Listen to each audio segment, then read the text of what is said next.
parece que tá gravando. Ah, tá gravando. Né? E então, mais uma devocional Atos do Espírito. E aí, desculpa, eu esqueci de mandar cedo, mas era pra gente ter lido Atos capítulo 6 e capítulo 7, tá? Na verdade, o capítulo 6 e 7 vai falar sobre Estevão, né? Hoje o assunto é Estevão, né? E o Estevão, para mim, é um dos heróis da fé na Bíblia que mais marcou a minha vida, né? E o camarada que teve o ministério mais rápido da vida, né? Ele foi chamado no capítulo 6 e morreu no capítulo 7, né? E acho que o testemunho dele é um dos testemunhos mais impactantes que eu tenho na minha vida cristã. E eu penso que nós precisamos estar cientes disso e aprender a levar o cristianismo com essa seriedade que o Estevão tem na sua vida, né? Teve na sua vida, né? Vamos orar então? Senhor Deus, muito obrigado, Pai, mais uma vez que nós podemos nos reunir. Obrigado, Pai, por essas pessoas, esses irmãos e irmãs que estão com fome, estão com sede da Tua presença e da Tua palavra. E agradeço a Ti, Senhor, porque o Senhor tem levantado pessoas que querem mais de Ti, que não se contentam com o domingo de manhã, que não se contentam com alguma coisinha aqui e ali, mas que estão querendo aprender a olhar para a Tua palavra, estão querendo enxergar e aprender a estudar a Tua palavra, ouvir a Tua voz através das devocionais e através de uma leitura e uma busca diária, Senhor, da Tua presença. E nós queremos pedir mais uma vez, Deus, que o Teu Espírito Santo seja derramado sobre as nossas vidas, que o Teu Espírito Santo possa moldar o nosso caráter, o nosso interior, limpar as nossas vidas, abrir os nossos olhos, renovar o nosso coração e a nossa comunhão contigo. E pedimos, Deus, que através da Tua palavra, o Senhor abra os nossos olhos espirituais para que possamos ser pessoas constantes na busca pelo Senhor. Nem tão exagerados e nem tão não ausentes, mas que a constância seja algo real, o equilíbrio seja algo real nas nossas vidas. Te agradecemos, Pai, por essa manhã, que o Senhor fale aos nossos corações e nos dirija com a Tua palavra, e que aqui no livro de Atos dos Apóstolos nós possamos enxergar as ações do Espírito Santo e possamos viver esse Espírito Santo em nossas vidas. Oramos tudo isso em nome de Jesus. Amém. Muito bem. Então, assim, vamos dar uma resumida no que a gente está vendo aqui no livro de Atos, né? Então, o capítulo 1, Jesus ainda estava ressurreto com os seus discípulos, e Jesus, ele aparece para eles e conversa com eles, e a gente tem a ascensão de Cristo. O que é a ascensão de Cristo? Quando Jesus subiu aos céus, né? Foi a pregação do domingo, né? Aliás, eu ia até perguntar para vocês já tinham ouvido uma pregação sobre a ascensão de Cristo, né? Eu, por exemplo, faz muito tempo que eu ouço pregações, não me lembro de um pastor falar assim, hoje a pregação vai ser sobre a ascensão de Cristo, né? Mas, assim, muito legal, assim, para mim foi algo novo, tanto para mim como para falar para vocês, mas uma relevância tão grande em relação à ascensão de Cristo, porque você fala da ascensão de Cristo, você fala da descida do Espírito Santo, né? E aí o Espírito Santo vem, né? Os discípulos, eles escolhem um outro discípulo, porque o Judas tinha se enforcado. No capítulo 2, a gente vê como que o Espírito Santo desceu sobre as pessoas de uma forma sobrenatural, teve milagres acontecendo, e aí começam os discípulos a manifestar o fluir do Espírito Santo através das suas pregações, né? Pedro prega, 3.000 pessoas são convertidas e batizadas, a igreja cresce, né? Depois no capítulo 3 a gente vê aquela cura daquele paralítico, daquele aleijado na frente do templo, que causa um problema grande para Pedro e João, que são presos, que são açoitados, que passam por dificuldade, mas que se alegram por ter sofrido por conta do evangelho. E aí a igreja cresceu, a igreja está ficando grande, e aí começa a ter outros tipos de problemas. E aí o capítulo 5 que a gente leu antes de ontem estava trabalhando essa questão dos problemas, o problema financeiro da igreja, né?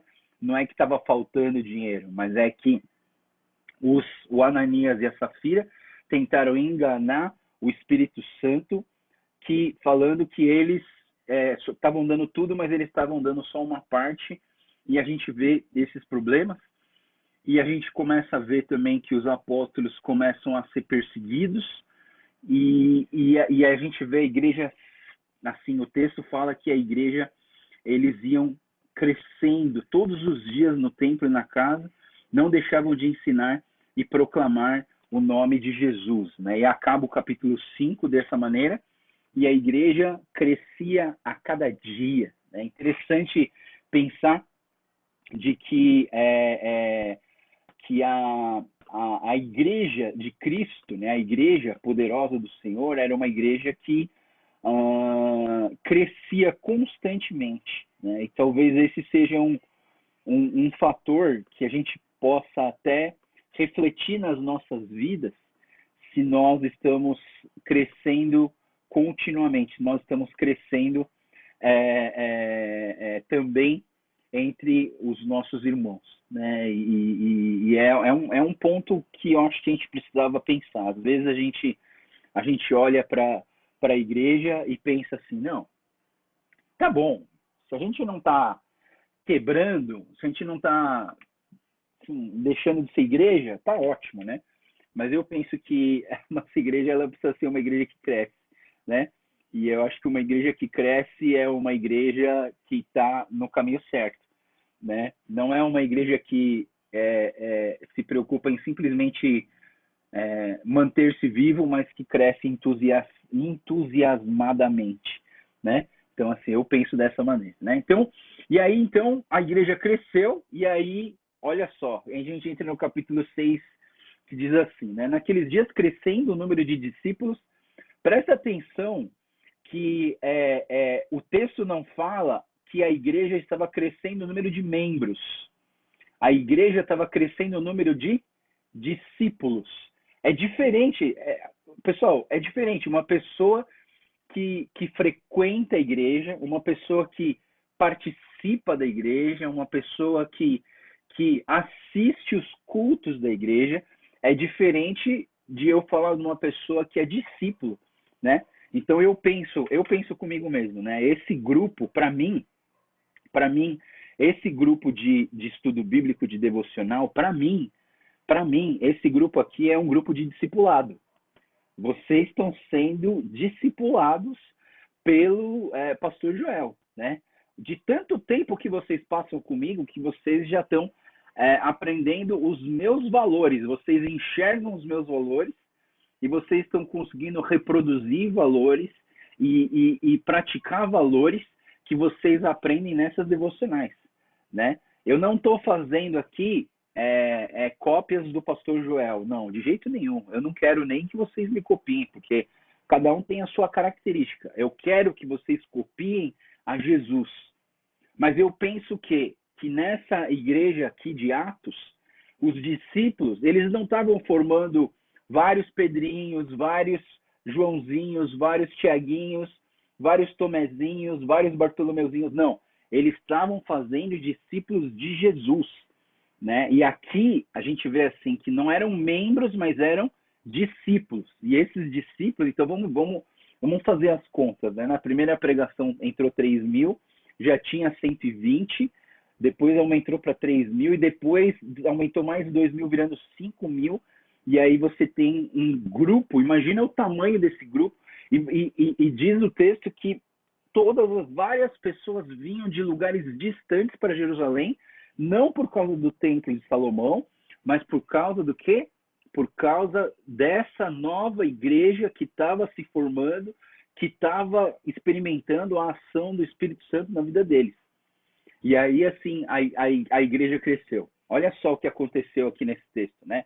Os judeus de fala grega, entre eles, queixaram-se dos judeus de fala hebraica, porque as suas viúvas estavam sendo esquecidas na distribuição diária do alimento. Então, o que é isso aqui, pessoal? Isso aqui é a ação social da igreja, né?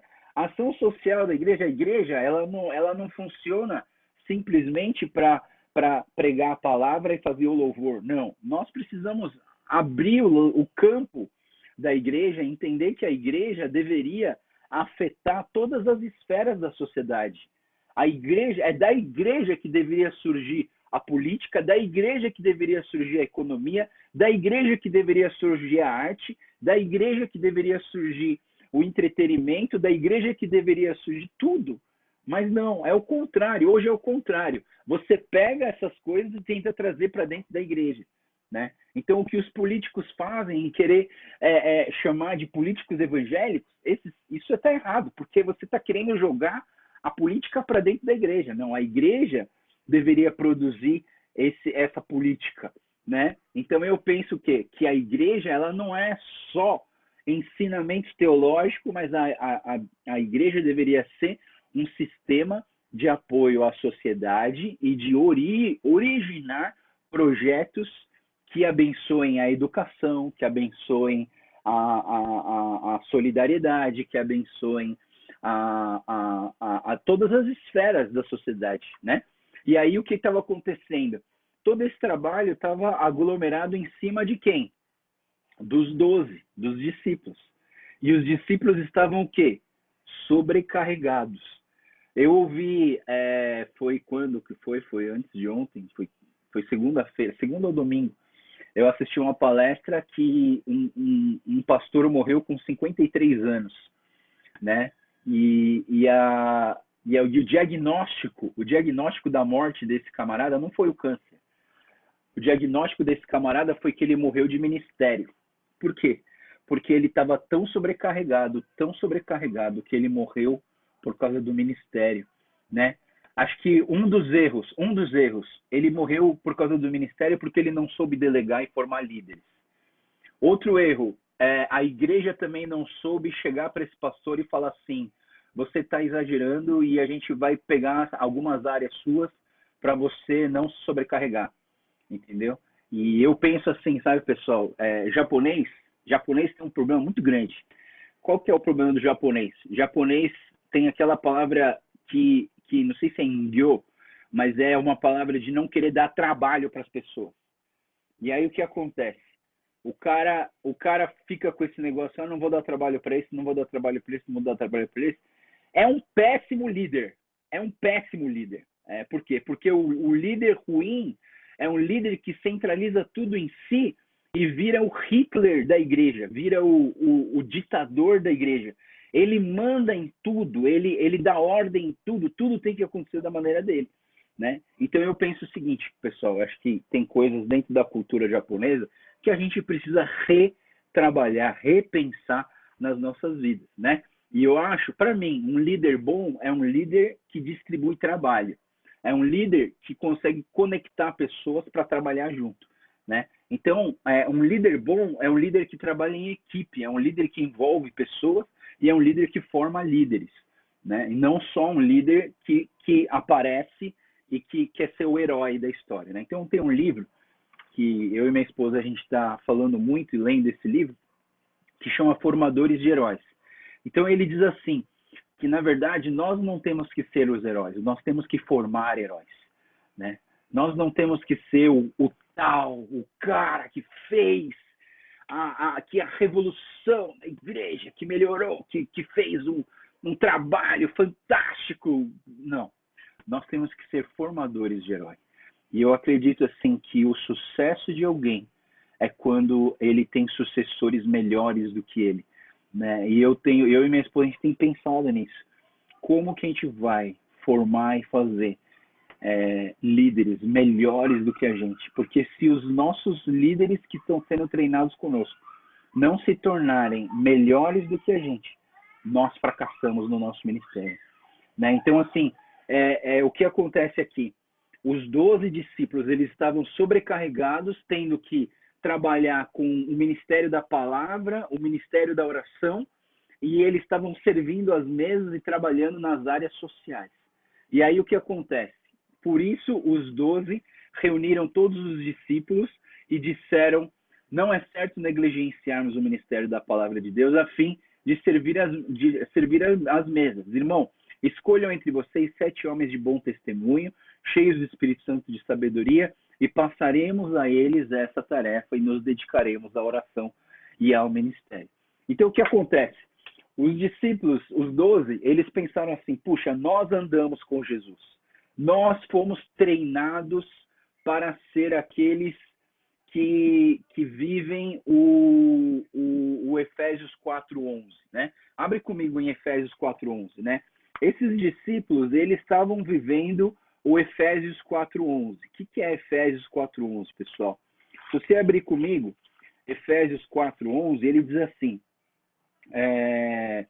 ele designou alguns para apóstolos, outros para profetas, outros para evangelistas, outros para pastores e mestres, com o fim de preparar os santos para a obra do ministério, para que o corpo de Cristo seja edificado, até que todos alcancemos a unidade da fé e do conhecimento do Filho de Deus e cheguemos à maturidade, atingindo a medida da plenitude de Cristo.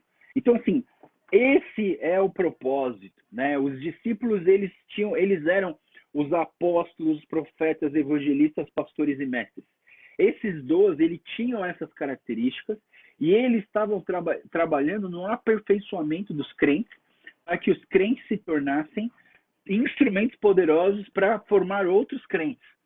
Só que o que acontece? Eles estavam sobrecarregados, porque eles tinham que pensar em decoração da igreja, em administração da igreja. O portão da igreja quebrou, alguém precisa cuidar lá. Caiu água, entrou água na sala do pastor, precisa cuidar. E aí, assim, o que acontece? O pastor tem que cuidar de todas as incs o pastor tem que estar presente, né? E aí eu penso o seguinte, né, pessoal, que se um ser humano normal, por melhor que ele seja, ele não vai conseguir fazer tudo. Você entende? Ele não vai conseguir fazer tudo. Então, de uma certa maneira, a gente precisa aprender a poupar os nossos líderes espirituais para que eles possam concentrar na parte espiritual, focando na parte espiritual e deixar a outra parte mais prática, que seria servir as mesas das viúvas, deixar essa parte para outras pessoas fazerem, né? Mas não, quando um pastor ele se dedica na palavra e não faz as coisas sociais, aí vem gente da igreja, os cristãos começam a falar assim: esse pastor é um preguiçoso. Ele só fica pregando. Esse pastor não faz nada. Aí quando o pastor faz o social, esse pastor aí só faz o social, ele não prega na igreja. Você entende, pessoal, que a gente precisa saber equilibrar as coisas. Quando Paulo fala para Timóteo, lá em Tessalonicenses, lá em Efésios, a carta ao Timóteo, Paulo sempre fala para Timóteo: Timóteo, trabalha com poder, com convicção e com moderação. O que é moderação? Moderação é equilíbrio, né? E aí eu penso, né, pessoal, eu entrei num grupo agora, numa mentoria de um movimento chamado Jesus Cop, e essa mentoria, ela tem um tema, ela tem um tema dessa mentoria, se chama Líderes Inúteis. E hoje estou fazendo parte desse grupo de líderes inúteis. Eu quero ser um líder inútil. Inútil em que sentido? Inútil no sentido de que tudo que eu tinha que fazer por essa igreja eu já fiz. E agora eu me tornei inútil. Agora eu não preciso mais estar numa INC. Agora eu não preciso estar mais numa reunião de oração. Agora eu não preciso mais fazer devocional todas as terças, quintas e sábados. Agora eu não preciso mais pregar domingo. Agora eu não preciso mais treinar líderes. eu não preciso mais fazer movimento de jovem, eu não preciso mais discipular outros pastores jovens. O líder inútil, qual que é o líder inútil? É o líder que faz com que as pessoas ao seu redor se tornem líderes melhores do que ele. E quando eu tiver dentro da igreja líderes melhores do que eu vou me tornar um líder inútil. Você entende, pessoal? De uma certa maneira, e como que começa isso? Distribuindo o trabalho, delegando o trabalho para as pessoas. Então, eu espero que um dia, eu sei, não é questão de afeto, pessoal, eu sei que as pessoas gostam do pastor Joel e tal, né? Mas assim, eu queria dizer para vocês, o ideal, eu penso, né? E assim, daqui uns 5 anos, 6 anos, sei lá quantos anos que vai durar isso, que essa igreja da vila não precise mais de mim. Que eu chegue num ponto e fale assim, não preciso mais do pastor Joel, né? Para eu poder ir embora, para eu poder ir abrir um outro campo, para eu poder abrir uma outra igreja. E vocês, as pessoas que estão nessa igreja, tocarem tudo que a gente faz hoje na igreja. Os cultos, as pregações, as devocionais, a escola dominical, as INCs, tudo, né? Por quê? Porque eu penso que se eu chegar daqui 5, 6 anos e eu não tiver um monte de gente, um monte de líder fazendo o que eu faço hoje, então significa que eu fracassei. Pode escrever isso que eu estou falando para vocês. Se eu chegar, se eu completar 10 anos de Igreja Metodista da Vila Mariana e eu não tiver gente servindo da mesma maneira que eu, ou melhor do que eu, em todas essas áreas, é porque eu falhei como pastor, né? E eu penso o seguinte, pessoal, que a gente precisa ter em mente, ter essa mentalidade de formar discípulos e formar líderes. Como que a gente faz isso? Escolham entre vocês 7 homens de como que você vai escolher essas pessoas. Bom testemunho, cheios de espírito, cheios de sabedoria. Então existe critério, você entende, pessoal? Existe critério para você chamar alguém para o ministério. Eu, quando chamo alguém para o ministério, eu, quando chamo alguém para servir, né? Eu olho para essas coisas. Eu olho se a pessoa tem bom testemunho, se ela não é uma pessoa briguenta, se ela não é uma pessoa que fica julgando os outros, que não fica afastando as pessoas ao invés de aglomerar, né? Que não fica entrando em intrigas e fofocas que vão separar as pessoas em vez de conectar as pessoas. Né? Bom testemunho no sentido de mostrar que é pontual na igreja, que está sempre engajado, que está sempre aparecendo, que gosta de servir, que gosta de fazer parte. Né? Bom testemunho, né? Em casa, bom testemunho com a família, com os filhos, com o marido, esposa, né? Pessoas cheias do Espírito, isso que a gente tem buscado nesses 50 dias de caminho da ressurreição para o Espírito Santo, né? Sermos cheios do Espírito Santo e ser cheios de sabedoria. Sabedoria não é conhecimento, pessoal. Já falei para vocês, existe uma diferença de conhecimento e sabedoria. Você pode conhecer muito e não ter sabedoria. Você pode saber todos os livros da Bíblia e não ter sabedoria para lidar com pessoas, para conectar pessoas e amar as pessoas. Né? Então, a sabedoria é algo que não vem de conhecimento e informação, mas que vem de valores, dedicação e presença de Deus na vida das pessoas. E aí ele fala que passaremos essas tarefas para essas pessoas. Para quê? Para nos dedicarmos à oração e ao ministério da palavra. E qual que é o resultado disso, pessoal? Qual que é o resultado de você aumentar o número de pessoas que servem? Qual que é o resultado de você investir no treinamento de pessoas? E aqui está o resultado. Olha comigo. O texto diz assim: assim a palavra de Deus se espalhava, crescia rapidamente o número de discípulos em Jerusalém e também um grande número de sacerdotes que obedeciam à fé. Né? Então, qual que é o resultado de você delegar pessoas, de você treinar pessoas, de você empoderar pessoas e colocar eles nos seus cargos? Qual que é o resultado? A palavra de Deus se espalhava e crescia rapidamente o número de discípulos. E é isso que a gente mais quer. A gente quer ver a igreja crescendo, o reino de Deus crescendo. Então, para isso, foram chamados Estevão, homem cheio de fé e do Espírito Santo, além de Filipe, Prócoro, Nicanor, Timon, Pármenas, Nicolau, um convertido ao judaísmo, proveniente da Antioquia. Então, esses 7, eles foram chamados para o ministério, né? Aí você pensa assim, pastor Joel, mas eles foram chamados só para ser garçom, só para servir as mesas, né? E eu queria que você olhasse agora o que é servir as mesas, tá, pessoal? O que é servir a mesa? Às vezes a gente chama uma pessoa para ajudar a organizar a Santa Ceia. Aí você pensa assim, nossa, esse trabalho aqui é muito ruim, né? Esse trabalho aqui é tão fraco, tão fácil. Você chama alguém para ser sabe, ajudar a organizar as cadeiras da igreja.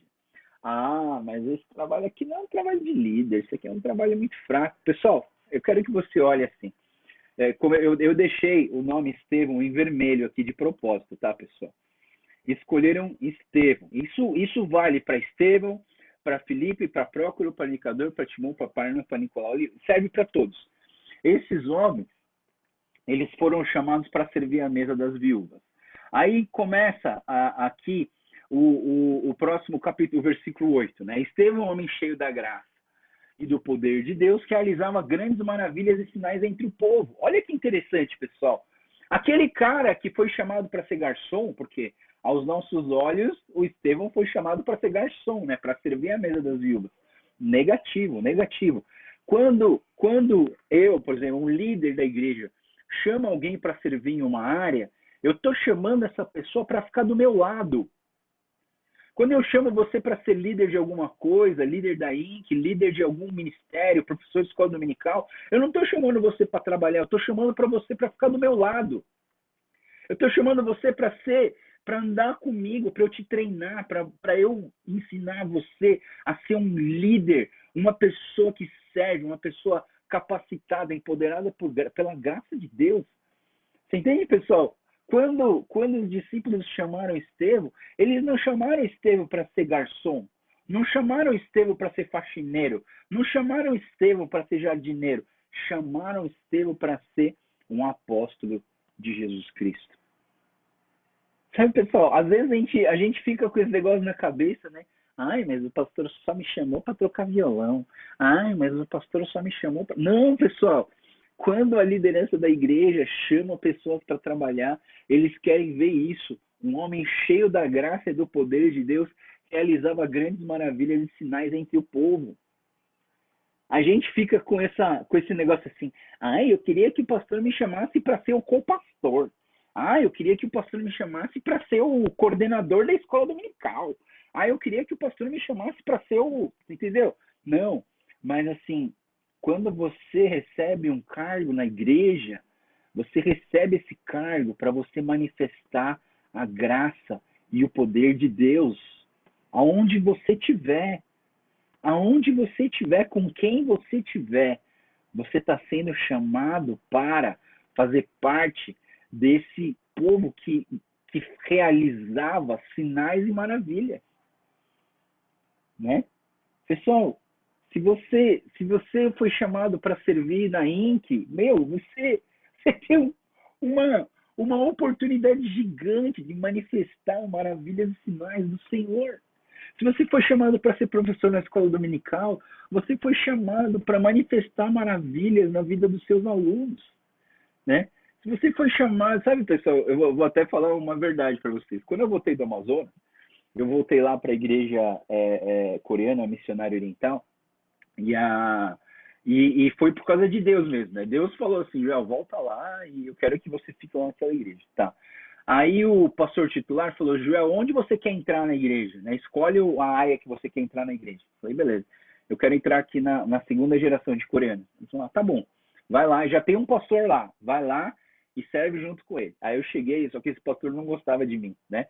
Esse pastor não gostava de mim. Durante 1 ano e meio, ele me deixou na recepção, né? E ele falou assim, você não vai pregar, você não vai ensinar, você não vai fazer nada. Você só vai vir de domingo para ficar na recepção, abraçando as pessoas e levando as pessoas para o lugar delas. Beleza! Eu falei, yes! Né? Eu falei, beleza! Então, assim, e eu fui, ó, imagina, né? Eu fui missionário no Amazonas durante 9 anos, né? E eu passei situações, eu ajudei a plantar igrejas. Eu pastoreei a igreja em Manaus durante 2 anos, né? E aí, assim, eu chego na igreja para servir e as pessoas, o líder me coloca na recepção. Fiquei super feliz, fiquei super feliz. Você entende, pessoal? Ó, só para você ter ideia, o Matheus, que vai na nossa igreja, o Matheus e a Michelle, eu conheci porque eu era da recepção. Quando eles chegaram pela primeira vez na igreja, eu abracei ele e falei, como é prazer, como é seu nome? Matheus, cara, prazer, cara. Deus te abençoe, igreja. Como você chama? Michele. Prazer, Michele, Deus te abençoe. Primeira vez que vocês vêm na igreja, é a primeira vez. Puxa, sejam bem-vindos. Eu vou achar um lugar super legal para vocês sentarem. Senta lá, depois do culto a gente conversa de novo. Levei eles lá, eles sentaram, assistiram o culto. No final do culto, eu falei, e aí, gostaram? Ah, gostamos. Puxa, que legal, cara. E aqui na nossa igreja a gente tem um negócio chamado célula, as INCs. Você quer participar? Né? Tem vaga na minha INC. Se você quiser participar comigo, você participa comigo. Nossa, eu quero, tá bom. E eles entraram na nossa INC. Eles estavam vindo para a igreja porque o pai da Michelle era um membro antigo dessa igreja e eles já viviam junto, mas eles não tinham casado. E aí eles estavam indo lá para casar oficialmente, conhecer a Deus. E aí eles entraram na nossa INC e a nossa INC ajudou no casamento deles, né? E estão aí crente até hoje. Você entende, pessoal? É, é, é, o serviço do Senhor, a obra do Senhor, não precisa, você não precisa ter cargos e títulos para servir ao Senhor. Você precisa ter um coração que serve. Você precisa ter o poder do Espírito Santo. Não adianta você ter título, cargo e tá lá no topo da denominação e você fala e o cara não ter o Espírito Santo de Deus, sabe, pessoal? Então, assim, a gente precisa viver isso aqui que o Estevão está vivendo, né? E aí diz assim que o Estevão ele estava servindo as mesas e muito mais do que isso. Ele estava pregando o evangelho, ele estava orando pelas pessoas, ele estava aconselhando as pessoas. E aí levantou a oposição dos membros da chamada Sinagoga dos Libertos. Sempre que você começa a fazer uma coisa que dá frutos, pessoal, tem gente que fica brava. E eu gosto de dizer o seguinte, né? Só jogam pedra em árvore que está dando fruto, não é verdade? Só jogam pedra em... Se a árvore não... Se não está nem aí, a árvore não dá fruto, não dá nada, quem vai mexer nessa árvore? Deixa eu lá. Não está fazendo a menor diferença. Agora, a árvore que dá fruto, todo mundo quer jogar pedra, porque as pessoas querem o fruto para elas, né? E o Estevão estava dando fruto. E aí, o que acontece? Né? Eles começaram a se opor às mensagens de ressurreição, das mensagens da salvação em Cristo Jesus que o Estevão pregava.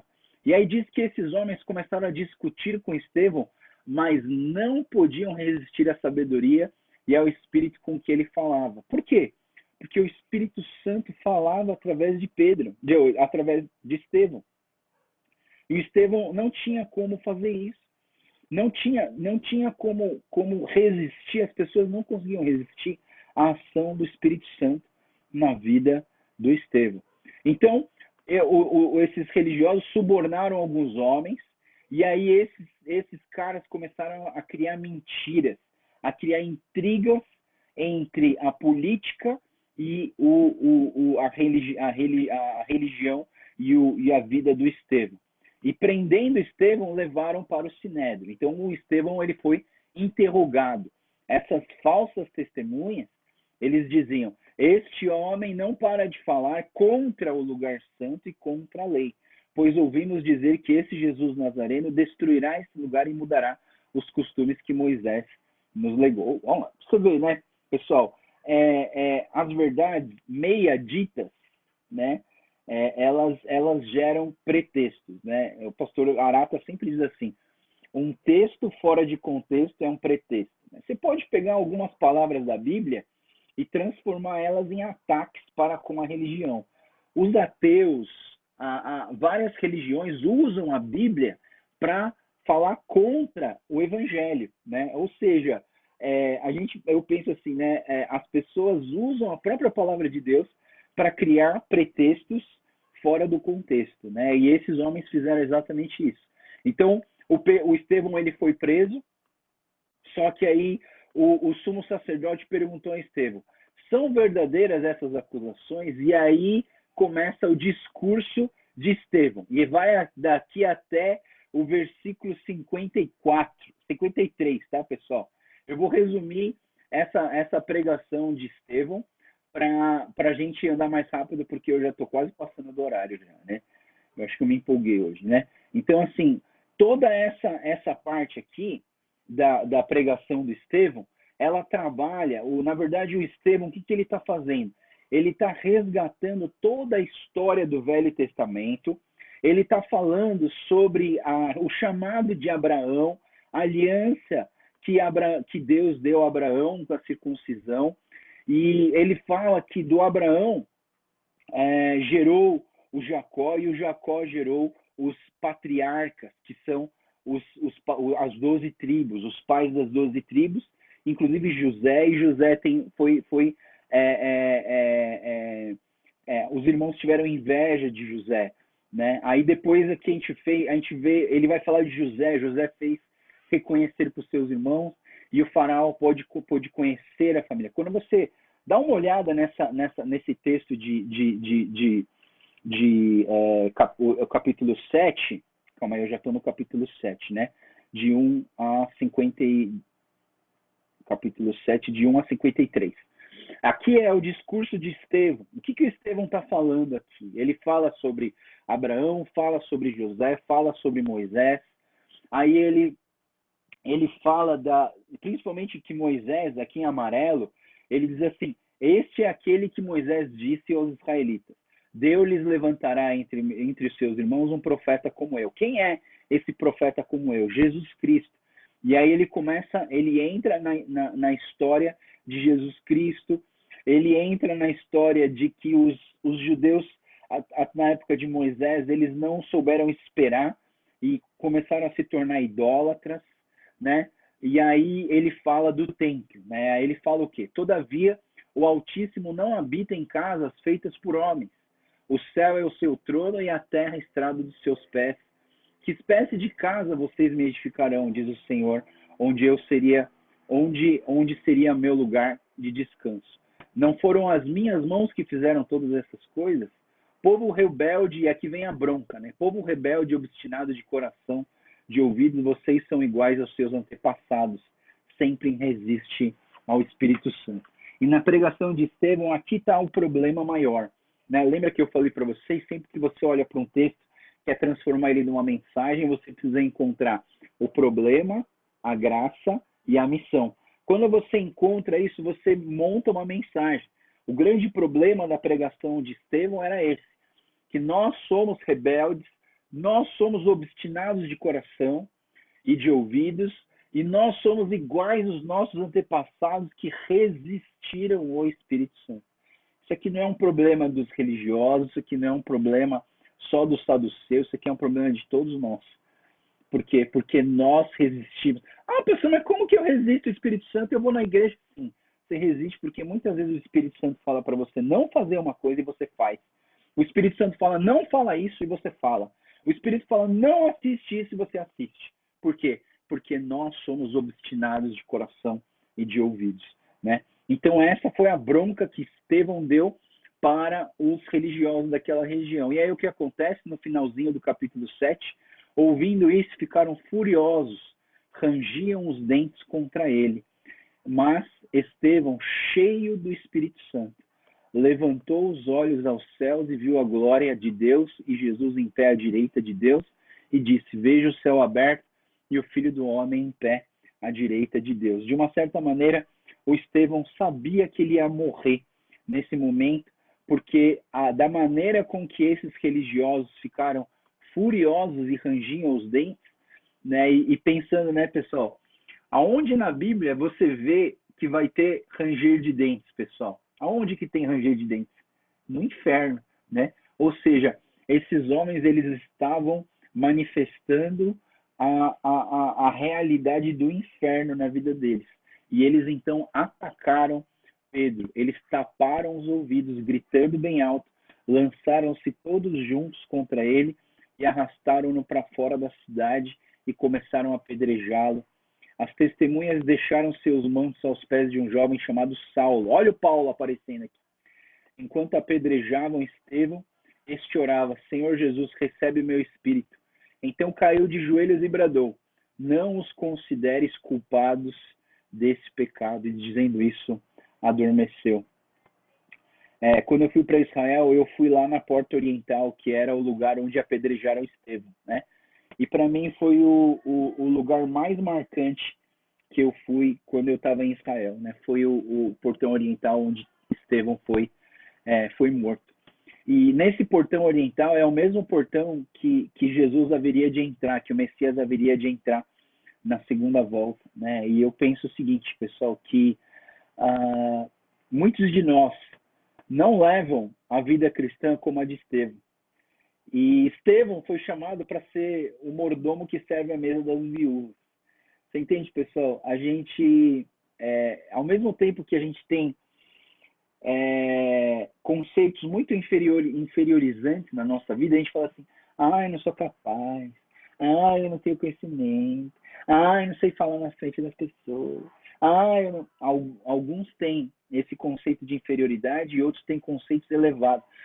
Porque eu sou o mais antigo dessa igreja, que eu sou o conhecedor mais... Eu já li a Bíblia 18 vezes, eu já li 500 mil livros, eu fiz seminário, eu fiz o curso de aconselhamento. Entende, pessoal? Enquanto alguns se inferiorizam demais, outros se valorizam demais. E aí eu falo que eu comecei falando. Talvez o equilíbrio seja algo importante nas nossas vidas, né? Nem um conceito muito inferiorizante e nem um conceito extremamente elevado, mas a gente precisa entender que Deus já tem dado oportunidade para a gente servir, já tem treinado a gente vocês já participaram de tantos cursos, pessoal. Eu que acompanho vocês já participaram de tantos devocionais, tantos estudos, tantos treinamentos que vocês já passaram, né? E muitos de vocês ainda se inferiorizam demais e ficam falando: mas eu não consigo, mas eu não sei orar, mas eu não sei. Não, pessoal, você sabe, né? Ninguém vai te ridicularizar porque você não é tão boa no que você vai fazer, porque todo mundo começou ruim, Aí talvez você fala assim: o pastor Joel dá um estudo bíblico muito bom. Eu comecei ruim, entendeu? Eu comecei ruim, mas eu tive que uma hora chegar e pensar assim: não, eu preciso não ter um conceito muito inferior e também não posso ter um conceito muito elevado. Eu preciso ter um equilíbrio. E aí eu penso, né, que Estevão foi essa pessoa, né? E você vai perguntar assim: mas pastor Joel, onde que está o Espírito Santo em tudo isso? O Espírito Santo estava em todos os momentos. O Espírito Santo estava na hora que os discípulos enxergaram que precisavam de mais pessoas. O Espírito estava no momento em que eles escolheram 7 homens para servir. O Espírito Santo estava na vida do Estevão, que aqui fala que Estevão era cheio do Espírito. O Espírito Santo estava quando Estevão fazia sinais e maravilhas. O Espírito Santo estava quando o Estevão ele falava com os líderes religiosos. O Espírito Santo estava quando Estevão contava a história do Velho Testamento para fazer as pessoas abrirem os olhos de que eles eram pessoas que rejeitaram o Espírito Santo. O Espírito Santo estava no momento onde as pessoas ficaram furiosas e rangiam os dentes contra ele. Porque aqui, nessa raiva, não foi o Espírito Santo. O Espírito Santo estava onde nesse momento? O Espírito Santo estava na vida do Estevão. O Estevão, cheio do Espírito Santo, levantou os olhos para os céus. O Espírito Santo estava no momento onde Estevão estava sendo apedrejado. E no meio do apedrejamento, o Estevão ora igual Jesus Cristo na cruz: Senhor Jesus, recebe o meu espírito. Senhor, não consideres culpados por este pecado. Pessoal, quando você tiver o Espírito Santo, as mesmas ações de Jesus Cristo vão ser as mesmas ações suas, sem precisar ficar forçando uma imitação de Jesus, mas naturalmente vocês vão ser discípulos que manifestam Jesus. E eu coloquei aqui o primeiro versículo do capítulo 8, que diz que Saulo estava ali consentindo com a morte de Estevão, e naquela ocasião desencadeou grande perseguição contra a igreja em Jerusalém. Todos, exceto os apóstolos, foram dispersos para regiões da Samaria. E eu penso, pessoal, que o Espírito Santo já estava tocando na vida do Paulo para ele conhecer o Senhor Jesus. Porque a vida do Estevão foi uma aula prática de como viver o reino de Deus na Índia. Ele foi chamado aos olhos humanos para ser o mordomo, o garçom que vai servir a mesa das viúvas. Talvez os nossos primeiros cargos dentro da igreja sejam cargos bem simples, mas vai depender só de você, do quanto que você quer do Espírito Santo na sua vida, para que o Espírito te enche, para que você seja um mártir, né? Lembra que eu falei que a palavra mártir em grego significa testemunho? E nós vamos ser testemunhas da graça, do poder, da salvação de Deus em todos os lugares que nós estivermos. Feche os seus olhos nesse momento. Faça a sua oração agora. Fala assim: Espírito Santo, enche a minha vida. Espírito Santo, eu quero ser que nem Estevão, Pai. Eu quero servir em coisas simples. Mas através de coisas simples eu quero manifestar o Espírito Santo do Senhor em mim. Oh, Jesus, faz essa oração. Oh, Deus. Oh, Deus, eu quero ser como Estevão, Pai. Eu quero ser uma pessoa cheia do Espírito Santo, cheio de sabedoria, de bom testemunho, Jesus. Oh, Deus. Derrama do teu Espírito Santo sobre as nossas vidas.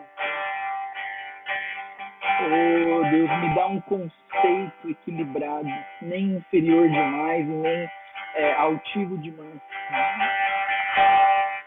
Oh, Jesus. Me perdoa, Senhor, porque eu sou que nem esses antepassados que rejeitaram, que não aceitaram o Espírito Santo de Deus. Oh,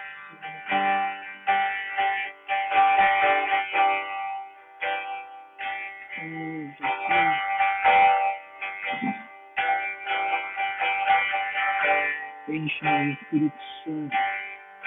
Queremos transbordar do Senhor e da tua água viva. Oh, Jesus. Senhor Deus, nós queremos pedir, Deus, que o Senhor encha-nos. Derrama do teu Espírito Santo sobre as nossas vidas.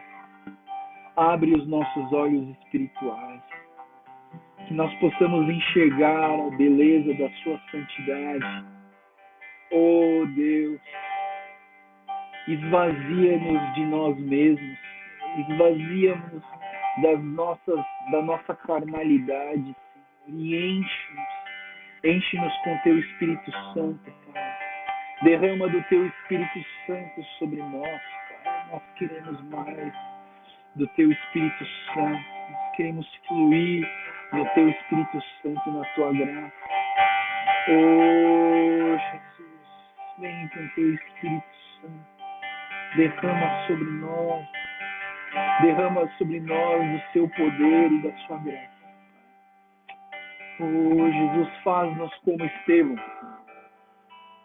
que aceitou, Senhor, ser um garçom de viúva, mas não se contentou em ser só um garçom de viúva, mas que foi um servo do Senhor, manifestando a graça, o poder com sinais e maravilhas, a ponto de ser preso, maltratado e apedrejado por conta desse evangelho que ele decidiu viver, Pai.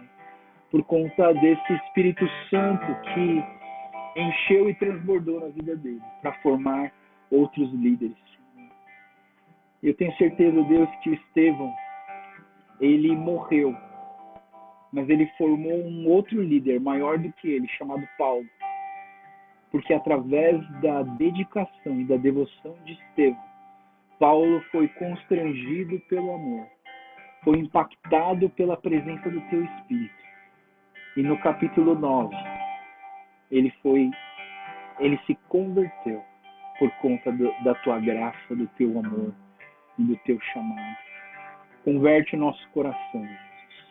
Enche-nos com o teu Espírito Santo para que possamos manifestar o teu poder e a tua graça em nossas vidas. Oramos tudo isso e te pedimos em nome do Senhor Jesus. Amém. Amém. Muito bem, meus irmãos. Acho que meus irmãos, não, minhas irmãs, né? A maioria aqui é mulher.